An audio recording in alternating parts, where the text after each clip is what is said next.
So back in the 1980s, my second favorite team, my first favorite team was the Tampa Bay Buccaneers. That's right. But my second favorite team was the San Diego Chargers.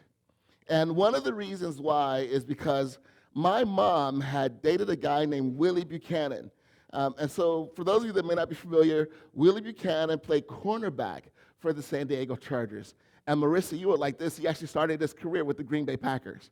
And then he was traded to the San Diego Chargers. And so that became my favorite team. Now, obviously, she didn't marry Willie Buchanan because, well, I wouldn't be here. So obviously that didn't happen. But I like the team. And so also back in the 80s, my mom used to work at this beauty salon. It was actually called Another Beauty Salon. Like, that was the actual name of it.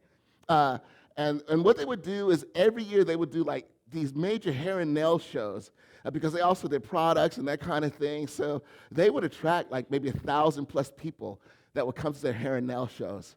So the woman that owned the shop, her name is Doris Frierson, she had these two nephews, Keith and Kevin. They were twins. And Keith and Kevin could pop lock like nobody's business. Like, these guys could bring it. And so they would perform at every one of those shows. Well, one day I was out being silly, kind of dancing around, just having fun. And Keith came up to me and said, "Hey, would you like to dance in one of our shows?" And I was like, "Wait, what? Me?" Now, TJ, stop. I see you right now. Just stop it. But I can tell you, back in the 80s, I was 100 plus pounds lighter, and my knees were more flexible. So as a result, I could represent on a dance floor back in the 80s. And so they invited me. So there was this hair and nail show. So we danced at the hair and nail show in front of 1,000 plus people. It was so much fun. But it was downtown LA. It was at this hotel. And we had gone to that, and we were setting up and everything. And so my mom sent me back to her room to go get something so I could bring it down that she needed. So I go up to the room, and I get into the elevator. As I'm riding down the elevator, the San Diego Chargers happened to be in town that week playing the Los Angeles Raiders. And that's when LA was still here. They were still playing here at the Coliseum. So I'm in the elevator, and on walks Kellen Winslow. Now, for those of you that are like, who's that? Okay, Kellen Winslow played tight end for the San Diego Chargers. He's probably one of the best tight ends to ever play the game. So Kellen Winslow walks into the elevator. Then Charlie Joyner walks into the elevator with him. Now, Charlie Joyner, again, one of the greatest receivers to ever play the game. They both played for the Chargers. And then some other guy walked into the elevator. I have no idea who he was. But so I'm in the elevator, and in my head I'm going, play it cool, play it cool, play it cool. Played cool. And Kellen looks over, no, Charlie. Charlie looks over to me, and he goes, "You know who we are, don't you?" And I guess I hadn't played it that cool, And I was like, yeah, you're Kellen Winslow, like the greatest tight end ever played the game. And you're Charlie Joyner, the greatest wide receiver ever played the game. And you're you. That's what I actually said. You're you. Which, I mean, I was a teenager, so they were okay with it. But then they were just so cool. Like, the whole elevator right down, they were chit-chatting and talking with me. And then they were like, "Hey, do you have something? We will be more than happy to autograph it for you." So I was like, "Yeah." So I pulled up my mom's program. I had to sign my mom's program for the event. So later on, she had to get a different program. But I was so excited. I was so happy. But the thing that was so cool to me was just how humble they were. There was no pretension whatsoever. Even the you guy that I still have no idea who that was. He was not offended whatsoever that I didn't recognize him and who he was. And he still sang my program, but I can't remember who it was. But it was just such a great experience for me to be able to just see them and just see how humble they were and how they interacted with me. We're in the middle of doing a series called Who is Jesus? And this series has been driven by one singular question. You can see this question on the screen. And that's simply this: do you know about Jesus, or do you know Jesus? Because wherever we stand at in our relationship with him, will determine the way that we live for him, will determine the way that we serve him, will determine the way that we view others, the way that we serve others, love others. It will also determine the way that we view ourselves and the way that we live as well. And so the goal of this series has been is let's take a look at these different aspects of Jesus, get to know him that much more, and also hopefully as a result of that, it moves us to a place where we don't want to just know about Jesus, but we want to know him and grow in him and build in our relationship with him. And so over the course of this series, we've looked at things like why was Jesus crucified, and we looked at how he substituted himself for us because he loved us and he died the death that we deserve to die so that we may have the opportunity to live. And then we also looked at his forgiveness, and we saw that Jesus forgives us wholly, completely, and totally. And then also we took a chance to look at the compassion of Jesus, and we saw that the compassion of Jesus is driven by the fact that Jesus loves us and he sees the real us, like the real us, not the messed up us, not the struggling us, not the failure us. He sees us. And as a result, he offers compassion for that. And then last week, we had a chance to look at the sacrificial nature of Jesus by looking at the sacrificial nature of moms. And so we're going to continue to build upon looking at who Jesus is, because here's the reason why, and this is really important for us to understand.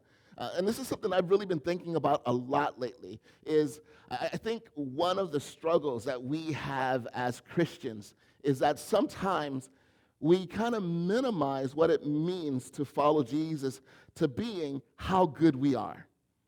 And based upon how good we are, we feel more connected with Jesus, or how bad we are, we feel less connected with Jesus. It's all based upon our performance.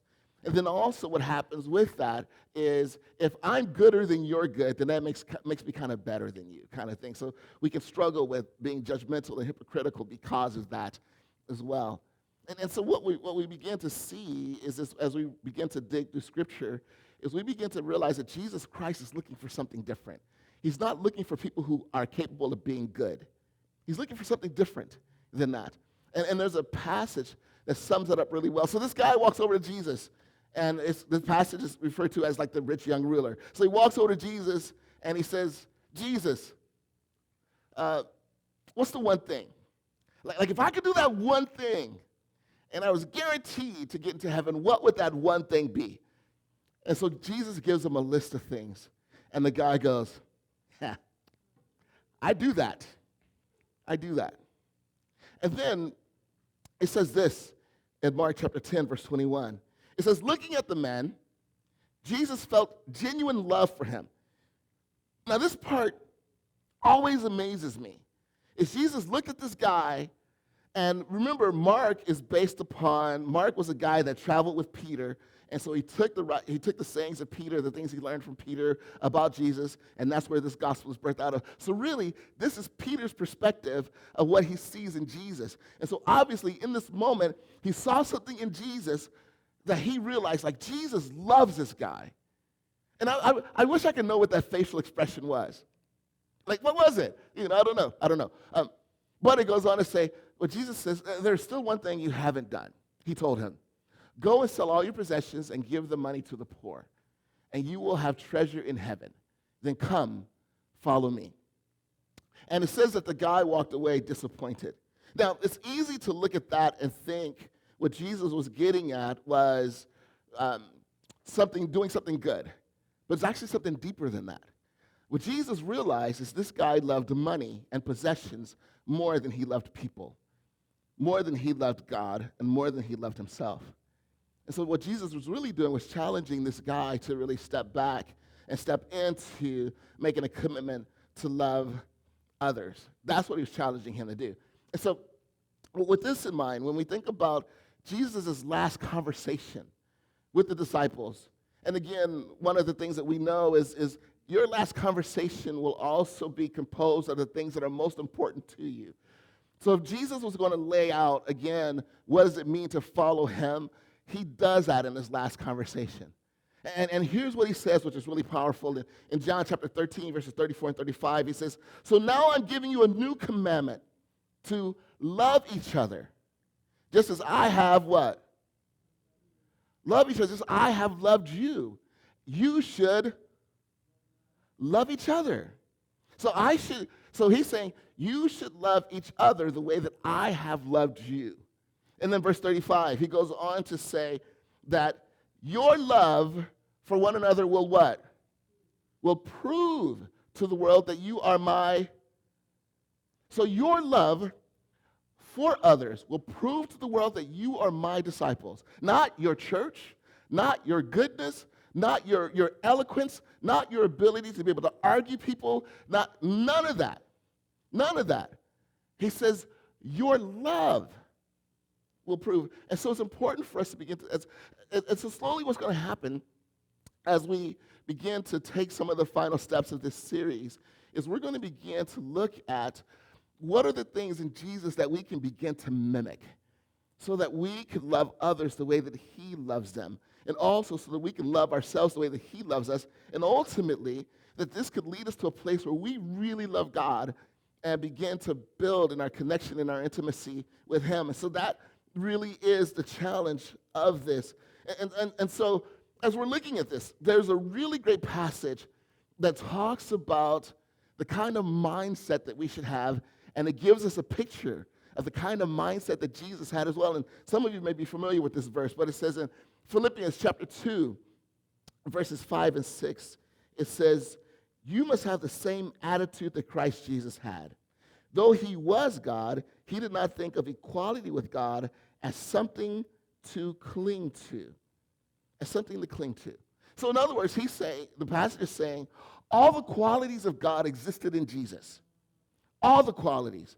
So all-knowing, all-powerful, all the qualities. The creator. So Jesus wasn't creation. This is why we can see that he is a creator. This is why Jesus was able to walk on water. This is why Jesus was able to say to the waves and the winds, like, be still, and they stopped because they were obeying the creator. So he was the creator. So the full essence, one of the things we like to say at Young Life is Jesus was God in a bod, but that's who he was. And so with this in mind, as we're looking at this, what this passage begins to give us is this picture of Jesus. And ultimately, when we see that Jesus was confident in who he is, and that confidence led to this next aspect that we're going to talk about. But before I get there, I wanted to tell you a story. Also back in the 1980s, I used to play drums for our church choir. And so our church choir had a really cool opportunity. There was this play back in the 80s. It was called Your Arms Are Too Short to Box with God. That was the name of the play. And so our choir had kind of built a reputation, and so our choir was invited to sing a song in this play. So it was at the Wiltern Theater in LA. So Wiltern Theater is off of Wilshire and Western. It's called Wiltern. So here's our choir performed in that, and I got to play drums in the Wiltern Theater. So I am in the orchestra pit in the Wiltern Theater playing drums in front of, however many people the Wiltern Theater hold. It was what a great moment. But when we were learning the song was written by a guy named Charles May. And so Charles May brought in his own musicians to teach us how to play the song. And so this particular night, I'd kind of learned the song, and I was starting to play the song on drums, and this woman walks in, and it was Charles May's drummer. So she walks in, and she just sits behind me. And she doesn't really say anything. She just kind of sits there. And then Charles May looks over, and he sees her. So he looks at me and looks at her and says, switch. And I was like, all right. So I handed her the drumsticks, and I moved, and I sat down, and she was a beast. She was a monster on the drum set. And I was like, just watching. And so I'm just listening and watching and learning. And so she walks through, they walk through the song together, and I realized, so I'm learning as I'm going, as she's going, and then she says, okay, so now I want you to sit down. I was like, And she's like, no, I want you to learn the song, so you sit down. So I sit down on the drums, and so as the song's going through, she's whispering in my ear, and she's kind of coaching me as it goes along. But there's one part where I make a mistake, and Charles May looks over at me, and he goes, and then she puts her hand on my shoulder, and she looks at Charles and goes, and I was like, and so she said, don't worry about it. Play your way through it. And so I just kept playing. And so that night, with her coaching, by the end of the song, I was beasting it out. I was so excited. I was so excited about the way that I could perform that song. But here's the thing. It was her humility that really spoke to me. It was her humility. Because she could have been like, hey, I'm the woman. Just get out, kind of get out of the way. But her goal was, I'm going to encourage you so that you can shine. I'm going to lift you up so that you can shine. And so her humility just really touched me, and it really taught me something. And from that point on, whenever I play drums, if I could work with a kid that was younger than me, I kind of did the same thing, where I would show them things and that kind of thing and let them shine even if they made mistakes, because that's how I learned, with her. But her humility really touched me. And what we begin to see as we examine Jesus is we begin to see that Jesus practiced humility. But what I want to do is I want to dive into what that humility is and ultimately what that humility means. So it says in Philippians chapter 2, verses 7 and 8, instead, he gave up his divine privileges. Now, why did he do that? Why did he leave the perfection of heaven to come down here on this earth to be with us? Why did he do that? And one of the major reasons why is because he's confident. He's confident in who he was. He's confident. And so as a result of that, he knew what his mission was, and so he was willing to come here, but he humbled himself to come. That's why he gave his divine privileges. He took the humble position of a slave and was born a human being. When he appeared in human form, he humbled himself in obedience to God and died a criminal's death on a cross.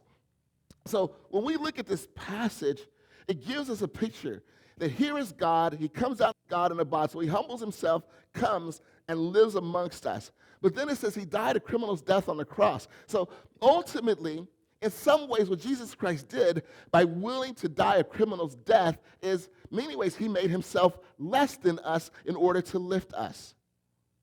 And so to me, there is a difference between being humble and practicing humility. There's a big difference. And so what I mean by that is, and there's nothing wrong with being humble. I'm not knocking that. So we should be humble as well. But being humble means that I recognize that I'm not all that, so I will humble myself. I'm confident in who I am, but also I'll humble myself. But humility is a different level.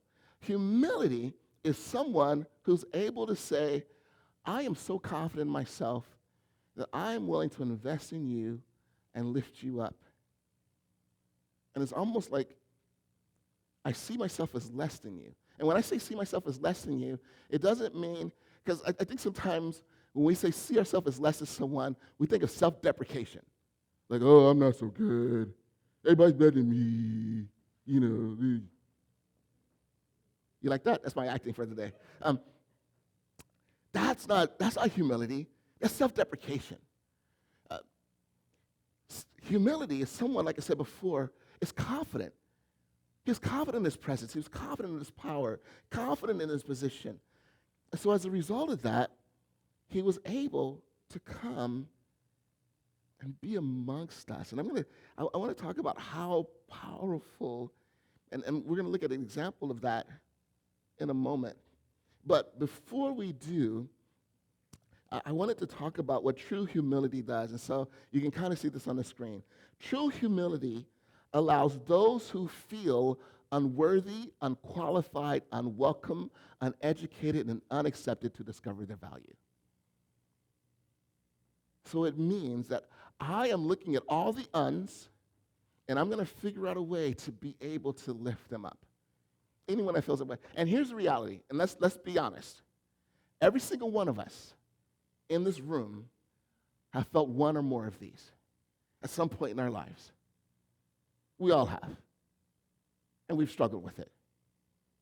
And so if that's the case, if that's who you are, and maybe you're someone who's here and you still struggle with this now, the humility of Jesus and this is the reason why he went to the cross. The humility of Jesus is to lift you up so that you can know that he's the one who makes you worthy, qualified, welcome, educated, and accepted. He's the one who does that.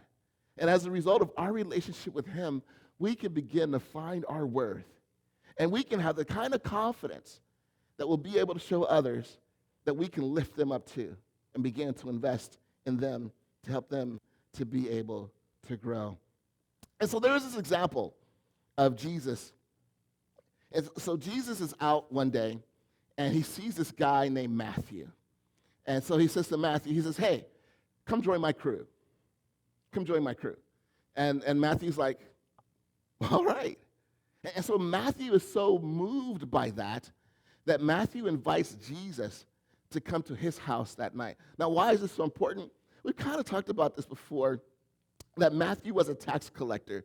And, we've had conversations about tax collectors over and over again in our service. So I'm not going to spend a lot of time there, but I will say this, like if you're here and you're not sure what a tax collector is, basically what they would do is a tax collector worked for the Roman government. So they would collect taxes for the Roman government. But there was no restriction or qualification of what they needed to do. And so as a result of that, what they would do is they would collect what they needed to collect from the Roman government, but then also what they would do is they would charge their own people a little bit more, or maybe a lot of it more. And there was nothing that their own people could do about it because they were a representative of the Roman government. So they were seen as traitors and thieves, is how they were seen. And so imagine, you're this traitor and this thief, and Jesus says, hey, I want you to come join me. I want you to come be one of me. And so Matthew is blown away by that. And so then what happens is that night, what he does is he invites his friends to come meet Jesus. And so it says this in Matthew chapter 9, verse 10 and 11. It says, later Matthew invited Jesus and his disciples to his home as dinner guests, along with many tax collectors, right? So people just like him, and other, I love this, disreputable sinners. So, like when I think of sinners, I think of like, there's one thing to be sinner. Like sinner's like, oh, that's bad. It's another thing when you are disreputable. That's like sin on a whole nother level, right? So these are people that Jesus Christ is hanging out with. And it goes on and it says in verse 10, but the Pharisees saw this. But when the Pharisees saw this, they asked his disciples, why does your teacher eat with such scum? Because here's what I want you to understand. When Matthew invited Jesus to be his guest, I don't know about you, but there have been times where I've been to a party and I didn't really want to go, right? But I was a guest. So I'd be there as a guest. And and have you had that experience? Like you invite somebody to your party and they really don't want to be there. They have an attitude, that kind of thing. So Jesus was more than a guest.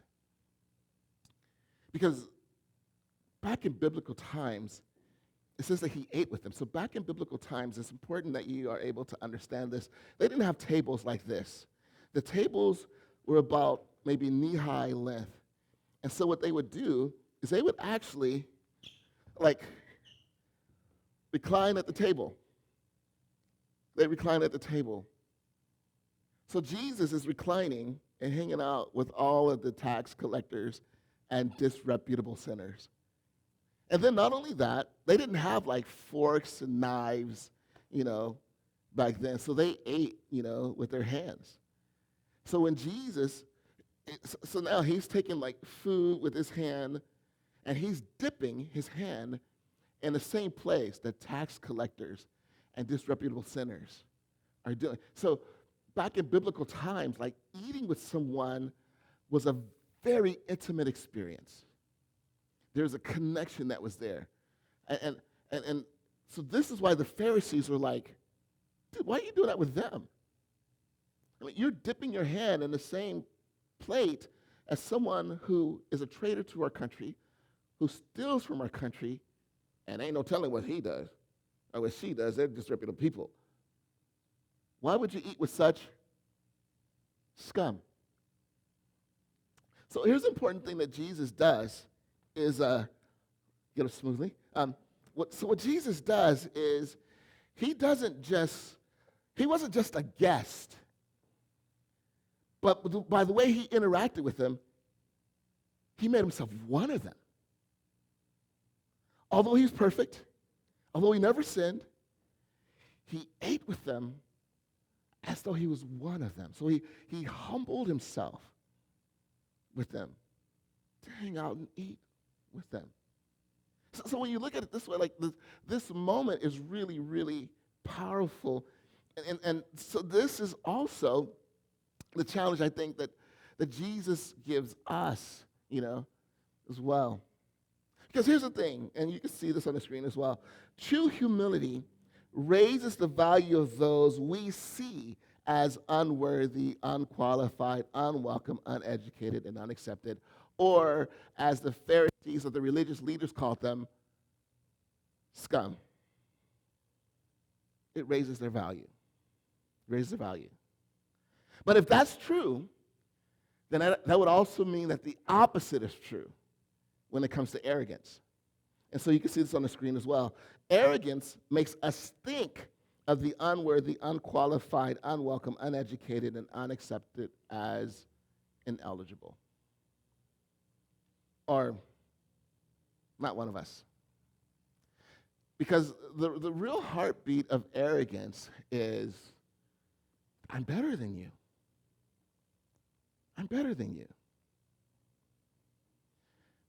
And I want to tell you, this is the heartbeat of all the negative isms that exist in our society.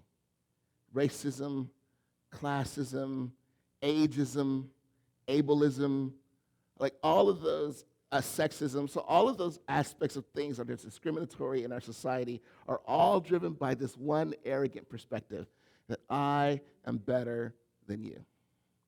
I'm better than you. What was interesting to me is because the title of this message today that I decided to call it is How to Overcome Our Biases. Because I'll tell you, I'll be honest. I grew up in Inglewood, mostly. I grew up in Inglewood. And growing up in Inglewood, pretty much at that point, Inglewood was predominantly a black neighborhood, a black community. So that was my understanding. And I saw all races from that perspective. And so I had some stereotypes that existed in me that were programmed into me from my society and, the culture that I was around and things that I saw and things that I experienced. And then what happened is I got a chance to go to UC Berkeley. And when I was at UC Berkeley, this was the first time that I was around people who were white, who were Latino, who were Asian. This was my first time being in a multicultural experience. And so what happened is all of my stereotypes began to be challenged. Because I began to realize not all white people are this way. Not all Asian people are this way. Not all Latinos are this way. I began to have my stereotypes challenged.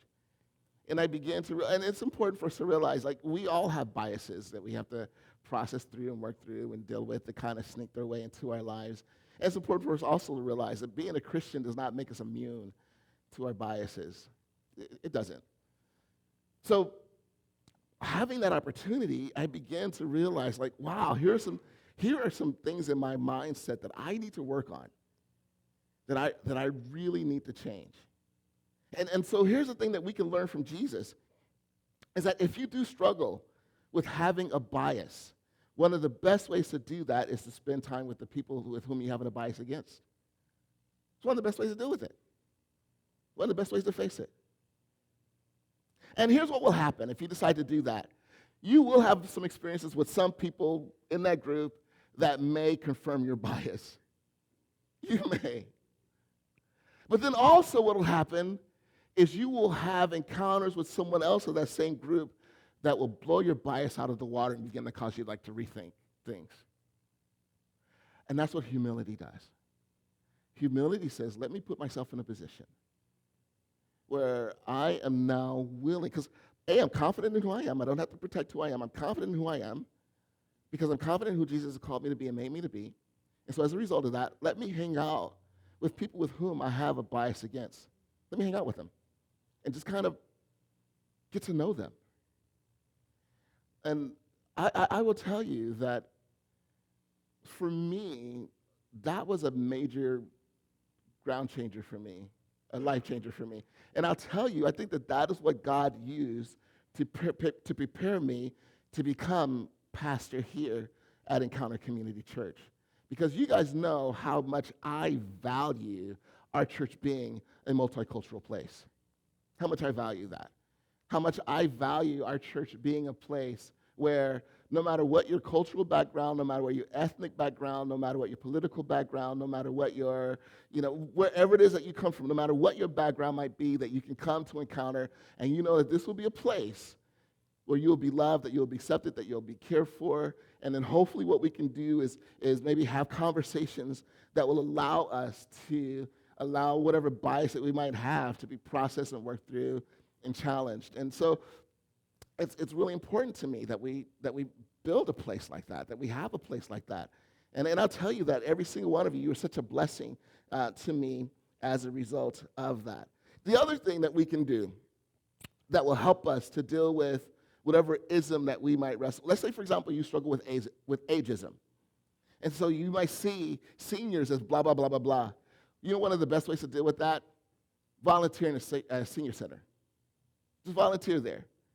And all of a sudden, you may begin to realize, like, for example, I remember some of my biases toward people that were older was like, they're older, life has passed them by, they're old-fashioned, they don't like loud music. Like I had all of these biases. And then what happened is I got involved and, helped some people out at a senior center. And I met, one guy I met, he listened to my music louder than I did, kind of thing. But it really challenged us. And then I began to see, like, being around seniors was such a wealth. They had such a wealth to be able to offer and to give if we were willing to humble ourselves. But the ageism also flips the other way, too. You know it is. You might do it. You sit in your car, you see a bunch of teenagers walking by, pants hanging down, and you just kind of, we can struggle with ageism that way too, right? We can flip it.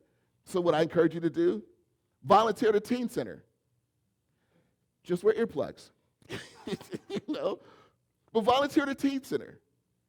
And then what will happen is you'll begin to realize, like, wow, I have these perspectives towards teens, but you can also begin to see, like, maybe some of the hurt that they wrestle with, the struggle that's going on. You see what's going on in their lives, and you begin to see some of the beautiful aspects about them and about who they are, and it begins to challenge that.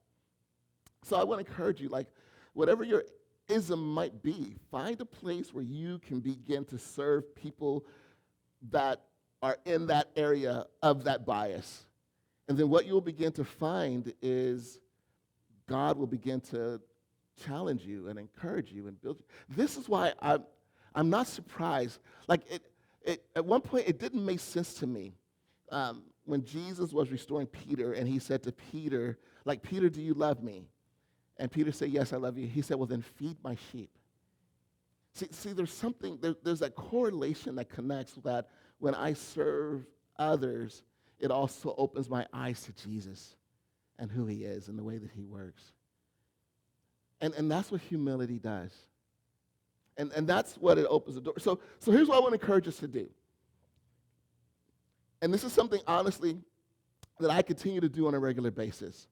Because I'll be honest with you, like, I haven't gotten over all of my biases, if I'm honest. I'm still processing them and still working through them, still figuring them out. Sometimes I still have moments where things are exposed. I think, oh, man, I need to process that and work through it. It's just part of it. And so, having the opportunity to be able to do it. So here's what I want to encourage you to do. I want to encourage us to make this our prayer. And it's simply this: Jesus,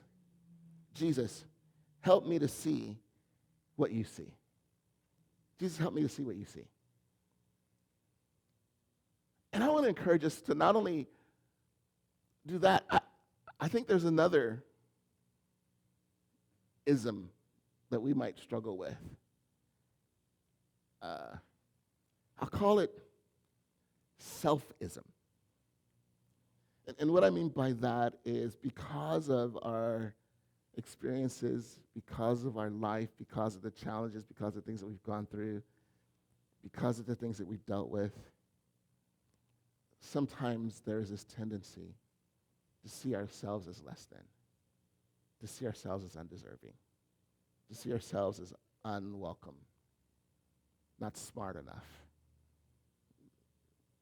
Sometimes the ism that we need to work on is the self-ism that we have for ourselves. And allowing ourselves the opportunity to begin to look, Jesus, help me to work through this. Help me to figure out a way how to serve me and love me. And I'll be honest with you in this area as well. I think that's why I struggle with my weight. I'm realizing that more. I struggle with my weight and I neglect my body because I still have these negative views of myself. So like I said, I'm still my own bias towards myself. I'm still processing and working through and overcoming. So I think it's important for us to begin to allow, and so maybe sometimes Jesus help me to see what you see. Maybe help me to see what you see in me. And then I'll tell you that has helped me tremendously. If you've experienced me being gracious to you, it's because I've seen how gracious God is to me. If you've seen me be forgiving to you, it's because I've seen how forgiving God is to me. If you've seen me give you second, third, and fourth, fifth, and 88th chances, that's because God has done that for me. So I think it's important for us to be able to navigate that and work through that as well. And then this part is really interesting to me because what Jesus does with the judgy McJudge-judgers, that was there, is Jesus makes a very interesting statement. Because how can you eat with such scum? And here's was his response, which was really interesting to me. It says in Matthew chapter 9, verse 12, when Jesus heard this, he said, healthy people don't need a doctor. Sick people do. And I began to think, well, what do you mean by sick? What do you mean by sick? Because obviously, he didn't see them as scum because he spent time and he ate with them. But then I began to realize, and it kind of goes back to what I was talking about before, that if you're told you're unwelcomed enough times, eventually you begin to believe it. If you're told you're unworthy enough times, eventually you begin to believe it. If you're told that you have nothing to offer enough times, eventually you begin to believe it. And what that does is mentally that makes us sick. It makes us sick. And we just don't realize it. Right? So the idea of a disease, right? Disease simply means that your body is out of equilibrium, correct? Your body's out of equilibrium. And so mentally, your mind is out of equilibrium. And so if our body's out of equilibrium, what do? We go to a doctor, and we say, doctor, could you imagine? Well, hey, doc, my body's out of equilibrium. No, usually you go, doc, my belly hurts, right? That's how you say that.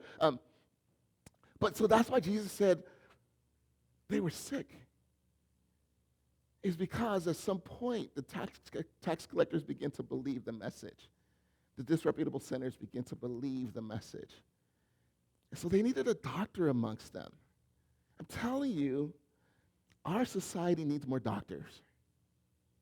It really does. It needs some of us to be able to step out onto different places and connect and build relationships. For me, it has been such a blessing stepping out and volunteering on the campus at West High. It really has, because me stepping out and volunteering there, I volunteer in what's called the Wellness Center. And basically, for those of you that don't know, a Wellness Center is a place on campus where if kids need a mental health break, they go to the Wellness Center, and it's just kind of a place to disconnect. So I'm sitting in the wellness center one day, and this kid walks in and begins to talk about his life and talking about his struggle and something he's going through. And he's like, "You're in here. I need to talk to somebody."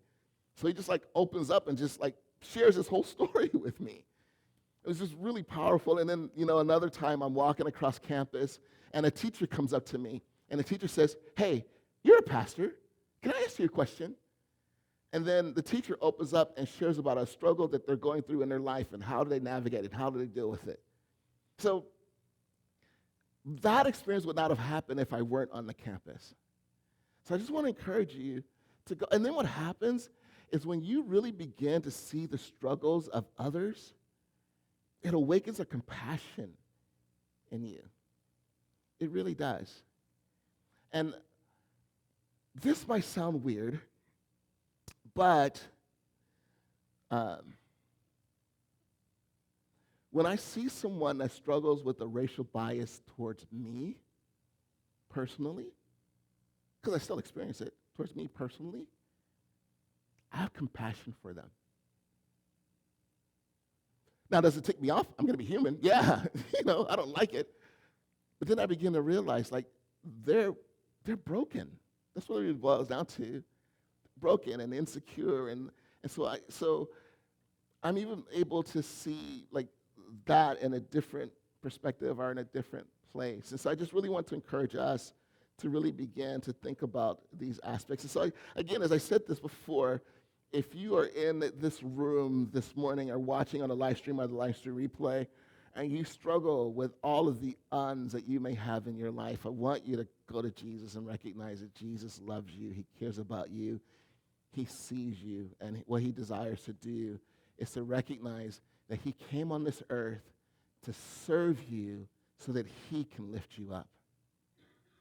And that's the beauty of humility, is humility allows the people who are broken around us to shine. It allows them to shine. That's what I want to encourage us to do and begin to lean on, because that's what Jesus offers to you. So here at Encounter, one of the things that we do is we want to make following Jesus very simple. And again, one of my goals is I really want to move our church as far away from religious performance as possible, where the whole goal that we're asking as I follow Jesus is not how do I do better or how do I act better. No, the question that drives us is simply this, is Jesus, how do I love better? How do I love you better? How do I love others better? How do I love myself better? Because if we can do that, then again what that does is it changes the way that we interact with God, it changes the way that we treat others, and it changes the way that we treat ourselves. So every message we end looking at those three things. So loving God, we say love up.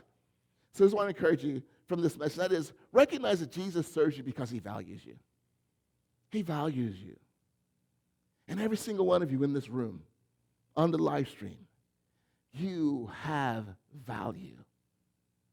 You have value. And then, love out. Find ways to serve people against whom you have a bias. Find ways to serve them. Push yourself. Step outside of your circle. Find ways to serve. And just see what Jesus does through that. And then, love in. Let the loving voice of one heal what others have used to break you. Let the loving voice of Jesus heal what others have said. Others have communicated to you. Others have spoken to you.